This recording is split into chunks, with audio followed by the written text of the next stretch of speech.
Hey y'all, Andrea from Andrea Speaks TV. I'm back to bring you more news and commentary you can use. Listen, everybody, this is an audio only video. Okay, you'll be able to hear my voice, but you won't be able to see me. Again, let me repeat. This is an audio only video. You'll be able to hear my voice, but you won't be able to see me. Listen, y'all, I apologize also if I sound a little bit stuffy with the change in the weather. Kind of has my sinuses out of whack, but I'm going to be all right, y'all, okay? Listen. I want to come on. I mentioned this in a previous video, okay? But I say, you know what? I can't just mention it. Not something like this. I can't just mention it. Let me come back and make this topic its own video, okay? Now, I want you all to remember this day, y'all. Today is what? Friday, February 16th, 2024, okay? I want you to remember this day. Right now, as I'm recording this video, it's 9:38 p.m. Eastern Standard Time here on the East Coast, Georgia, to be exact. I want you to remember, y'all. I want you to remember that on this day, Friday, February 16th, 2024, you listened to a video where I told you that according to my report, according to my sources, right, according to reports, there has been a diagnosed case, okay, of a human being having the plague. Okay, yes, y'all, we're talking about the plague in 2024. Now, let me explain what's going on. I want to know your thoughts, so please make sure you listen to this video in its entirety, and please comment your thoughts in the comment section, okay? Listen, y'all, according to my sources, an Oregon resident was diagnosed with the plague, and I'm going to explain what you need to know about the illness, okay? Now, officials, according to my sources, officials in Central Oregon this week reported a case of bubonic plague in a resident who likely got the disease from a sick pet cat, okay?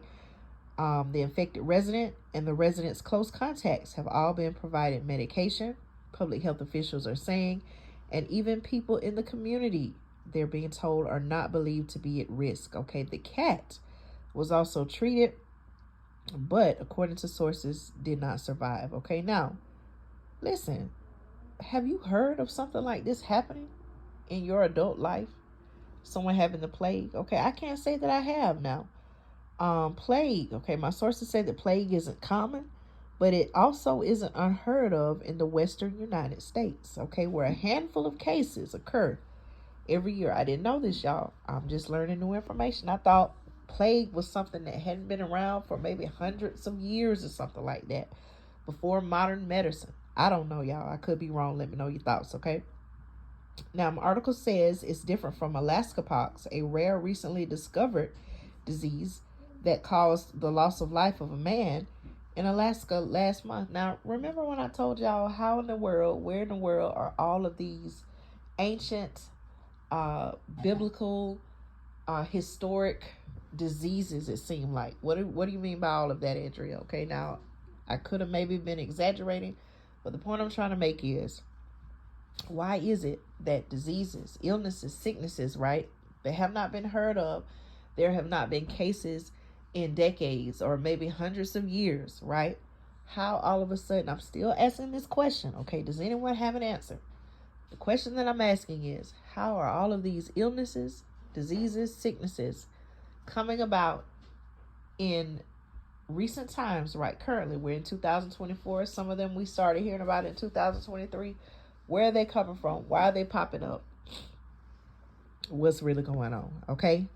Here are a few things that I would like to share with you about what plague is, who, according to my sources, is at risk, and how a disease that was once a harbinger of loss of life became a treatable illness. Now, listen to this, y'all. Okay. What is plague? Okay.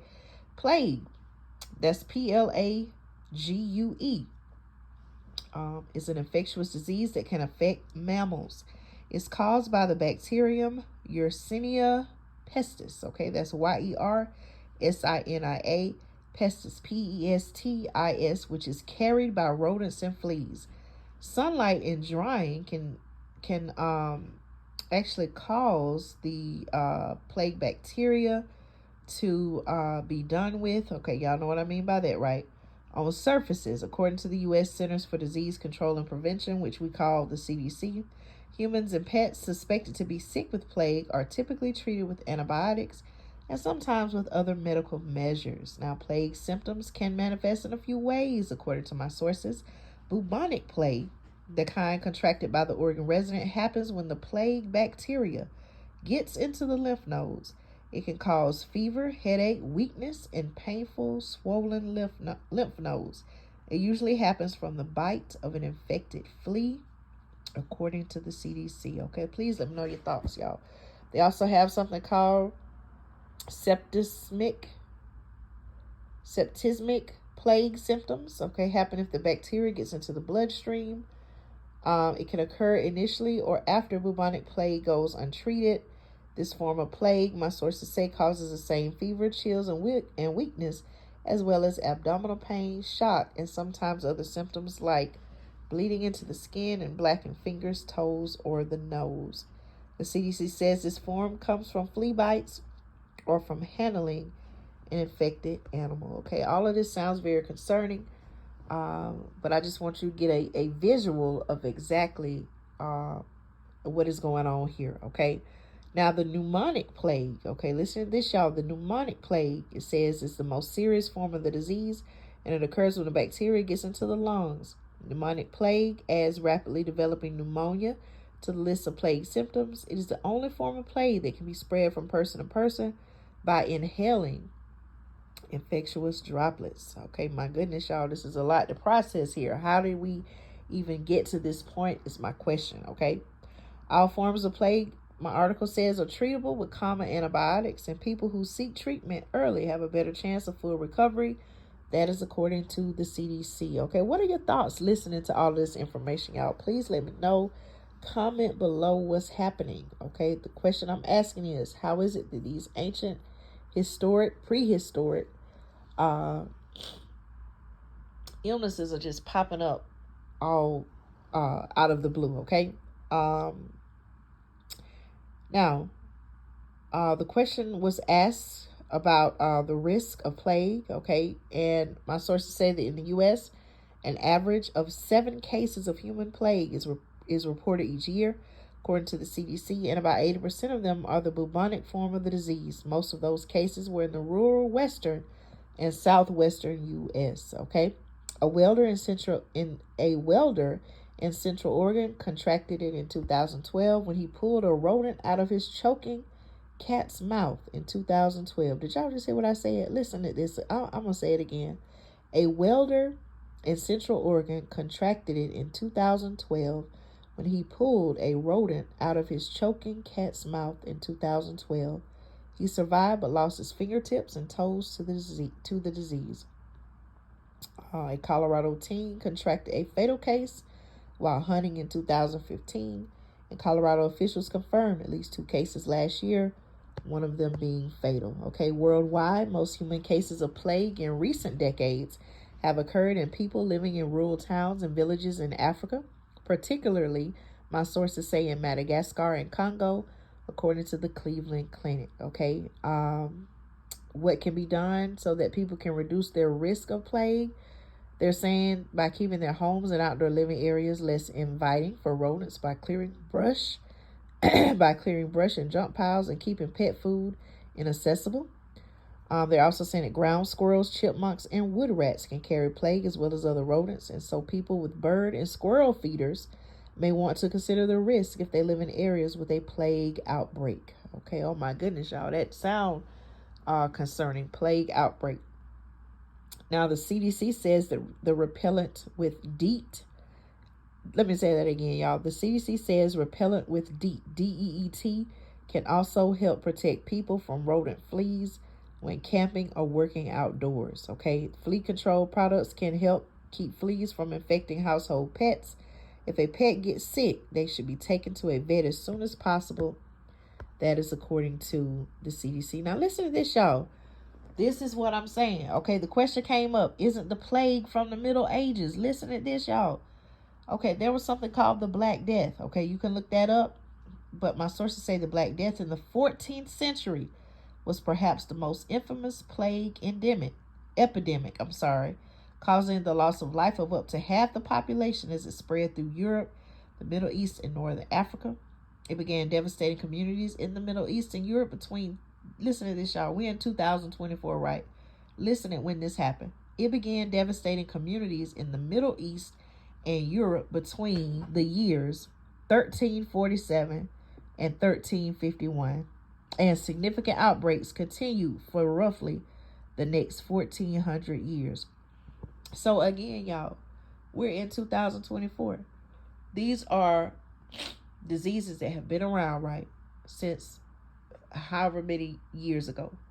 How are they just now coming back around is my question, okay? There was even a an earlier major plague pandemic dubbed the Justinian plague, started in Rome around 541 and continued to erupt for the next couple hundred years. Do y'all hear what years I'm talking about? The year 541. And again, we're in 2024. My sources say, please let me know your thoughts, y'all. I got to know what you're thinking about this, okay? The third major plague pandemic started in the Yunnan region of China in the mid-1800s and spread along trade routes, arriving in Hong Kong and Bombay. Around 40 years later, it eventually reached every continent except Antarctica, according to the Cleveland Clinic, and is estimated to have caused a loss of life of roughly 12 million people in China and India alone.